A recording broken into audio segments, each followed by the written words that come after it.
So in Austin, we have a housing problem. I'm the chair of our Planning and Housing Committee, and that's what I wake up in the morning thinking about and have trouble going to bed at night about, is thinking about our housing issues. But we have both a housing affordability issue and a housing segregation issue. And we have to find some way of tackling both.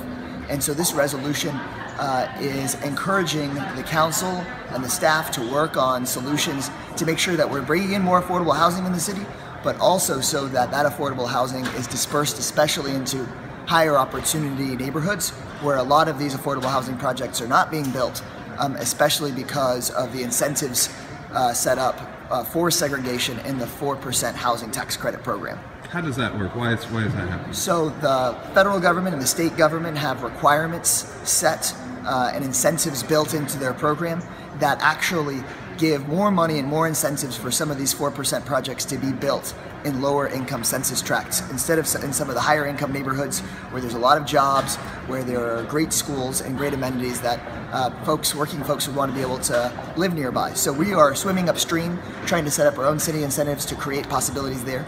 And we also know that in some of the more well-to-do parts of town, there's often political problems, zoning issues, and as well as a general lack of land available for apartment development.